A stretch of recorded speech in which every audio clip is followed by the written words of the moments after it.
Hey y'all, my name is Justin Orchard, if you don't know me. I come to this school and probably the best one I've ever been to. I've been in public school, I've been homeschooled, and honestly I am so satisfied to be here in this amazing community. And here I am to talk about myself a little bit. This is me. So a little bit about me. My dream job is to be a voice actor. I love changing my voice ever since I found out that I can mimic noises. It started off with our cat, to be honest. I would listen to our cat and she would be just meowing at us, so I would just mimic her. And then I started mimicking other sounds and getting into that. As time progressed, I started doing voices and mimicking other people's voices.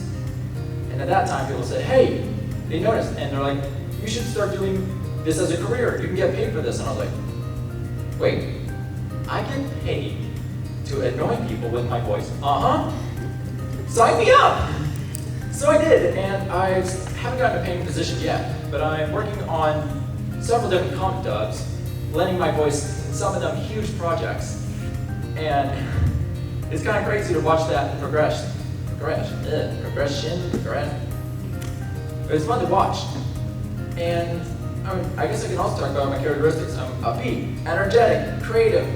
If you need something done that you just need to think, you need somebody who can think outside of the box, you're probably gonna think, Justin, of course, why didn't I think of that sooner? You're gonna come to me, usually. I've done senior drawings, I've done a lot of different things. Creative is just one of the factors about me that I'm really happy with. And speaking of creative, you can find me in one of two places. Either in a recording studio, which is my humble little closet, or it's done really well, believe it or not. Or a parkour hotspot, usually the harbor where I can jump, do flips and everything, and hopefully not get arrested for doing that. I don't think it's against the law. Probably will make it one day. I've made it that case at times. And I'm also going to talk about my impacts. First of all, I want to touch on my teachers, Mrs. Roosevelt. So I don't know how long she's been here, but she's challenged me to think outside and inside of the box. To think, sometimes this problem is a little more simple than you're making it out to be, Justin. And other times it's like, see this, you missed it here, think about it this way, and it can help you remember it next time. And I've taken that with not just math, but science, voice acting, everything, and I'm just learning so much, even just from the little hints that she would give me in math class. Another one, Dr. Horan, you can see that already. Like, my #1 supporter and critic. I wouldn't be the same person I am today without her. To put it lightly, growing up I was a bit of a twerp and didn't really know how to be socially acceptable. I would be a little bit off the walls, a little bit crazy, didn't know how to socialize, how to be politically correct and all the other things. Dr. Rand took me under her wing and taught me everything that, like, Justin, we don't do that here. We need to make sure to do it this way because it's not very nice to do it that way. Sorry, Dr. Rand, I'll get to that. And I would. And I've learned so much from that. Mrs. Cowan is another person. No matter how hard or strict she may be, my writing proves that she did her job right. I've written 2 books, people. 2 books. And that was post Mrs. Cowan. Pre Mrs. Cowan, it was like, I am bored even in the first chapter isn't even done. How does this make sense? But after Mrs. Cowan, I progressed, and a lot of people are enjoying my works. I even got the really rare, crazy praise from my little sister saying, "Hey, you should read this book." She hardly ever praises anything I've done. She hardly doesn't even talk about me other than like, he sucks. Like honestly, I just call it sibling rivalry, but honestly, she's just out to get me. Maybe she's jealous. Nah. Anyways. So, there are also 3 students who have impacted me here. Langley Brown being one of them. No matter what everyone thinks, we are not dating, we are just friends. And it's a little bit complicated whenever you go over to her house and everybody's like, ugh, especially when you accidentally climb the fence because you can't figure out what the front door is. We're not going to talk about that though. Another person, Rayanne Herman. So, I know she graduated a couple years ago. But she, just like Dr. Rand, was just like, ha, no. We don't do that here, Justin. You need to be doing this, like, and I love how obviously blunt she was. I would be like, quietly opening a bag of chips in the corner. She's like, Justin, everyone can hear that. Just open the bag already. And we're just talking like things that I didn't even realize I was doing. She would just be blunt about it, be like, just stop, or just get it over and done with. Things I didn't even know about. And the person you see on this camera, that'd be Jacob Lynn. This is at Moz Pizza. Believe it or not, Lewis works here. I didn't know that. I talked to him. And he's like, hey, what's up, Justin? I'm like, hello. I didn't know it was him. Not until like a couple days later, whenever we were eating lunch, he's like, oh yeah, I'm working for Moz, and I served you. I was like, you did what? But this is Jacob. He graduated a couple years ago along with Ray and Herman. And he taught me everything he knew about art. And I wouldn't be the artist, or like I wouldn't even know how to draw. Like I can. Some of you all have seen my arts. Some of you all haven't. Check out my teaching art. Anyways, but you can see the progress that he has made and that he has taught me how to make. And BCCS, like I've said earlier, is the most amazing community I've ever been in. And it taught me how to live for Christ and how to put Him first. In my life, I would put myself first quite a lot and didn't care about the feelings of others, which I am sad to look back on and be like, wow, I lived a really nasty life before BCCS, but BCCS taught me how to be a hand for Christ, honestly, and I am so happy about that for creating the school. I really thank you for that. And a little bit of advice I'd give: don't hold back. The only person you'll hurt will be yourself. People have been like, oh, well, use 10% of my power and do this with just that much. But honestly, even at 10%, sometimes it's just not good enough. Like, you are only hurting yourself by not giving you your full potential.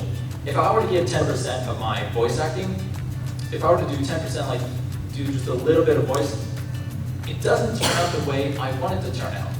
It's not at the quality that I'm looking for, or that other people are looking for. If I want to be doing 100%, then I should be doing 100%.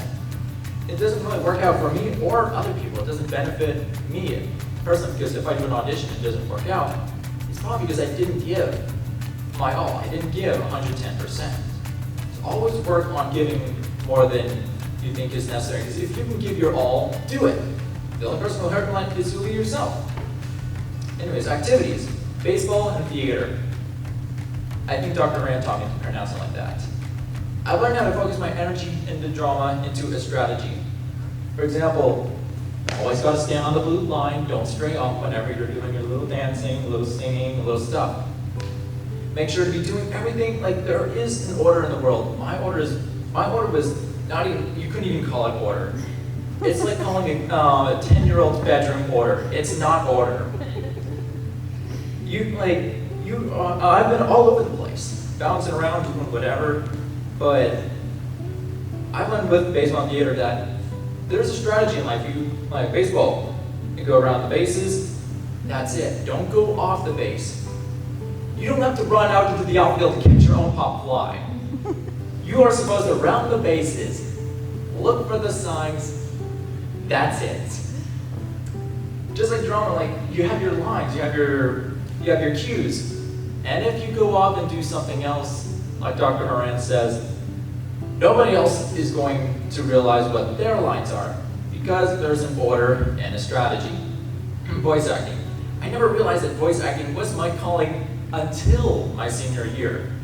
So see that microphone? That drawing? That's actually me, yes, and that is my little microphone that I have in my closet. I had a friend draw this. It wasn't me. I wish I could draw that well. I'm still working on it. And yes, look, I'm even wearing the same jacket. I have my neck gaiter in my pocket. But this is my favorite outfit to wear. Actually, until I go to map to get that big. I need to get a print, just like that's on my wall. But I never realized that it was my calling until then. So I didn't have my microphone, I didn't have my talent, I didn't have anything that I have today until about winter break. I call it winter. It's snowing again anyways. But yeah, and I haven't worked in a lot of places, but Camp Eagle, one of the best places on earth. So jealous of my camp that my church is going there and they won't invite me. Riley wrong curses and bad language. Anyways, so Camp Eagle. I haven't haven't felt close to God until I was at BCCS and when I was at Camp Eagle. You can feel God there whenever people get along, whenever there's no conflict, when people are like, I just want, everyone is serving one purpose, God. Honestly, I want to see every place like that. I want to see every place with one purpose. And if I'm being honest, I've seen a couple places that people are just off the balls. They're all griping and grumbling and not getting along, and it just hurts to watch. That's the thing about Camp Eagle, though. It's just, Camp Eagle now, it's not the same as it was before. When everyone serves one purpose, everyone serves God, I can't think of anything more beautiful than that. But yeah, achievements. Whenever I wrote this, I was only working in the first comic dub, the Milo's From Home comic dub. It hasn't been on YouTube yet. It's going to be sometime in June whenever we get the project finalized. But I've done comic dub. I've had one project where I've had 80 lines and a voice that made me hoarse. It was like a frog. The character was a frog, so you can imagine how hard that was. And but man, there's been so much. And just like recently, actually I haven't even updated this, the Star Award. They called me on that stage when I least expected it. They're like, congratulations, Justin Orchard, you got the Star Award. You served 4 years of academics and whatever the name of that sports was, I can't remember right now. And I was like, okay, did I do this? Oh, wow. Oh, I did deserve this. How? By the way, I was like really happy to get it. I was really blown away. Thank you for that. Didn't expect that. Plus, I got also Dr. Ryan's signature. Fortune signature. Kidding. But future plans. I plan on pursuing my dream and being a voice actor. Once I save enough, I want to purchase or build a tiny house and adopt a pet fox. Not that one in particular, but yes, that is my hand. All these pictures I've taken or I've have drawn. That's at the, let's see, what's that called? The Raccoon Conservatory, something like that. And it's a place full of like raccoons, deer, animals, all these wild animals. Raccoon sanctuary, maybe something like that. And it's nearby where the bears, the wolves, all them live. I know that's a weird goal, but I'm set on it to have pet fox, tiny house, and be a voice actor. Just those 3 things, simple enough. I don't want to really plan on getting closer. But yeah, thank you, BCCS. I'll never forget y'all.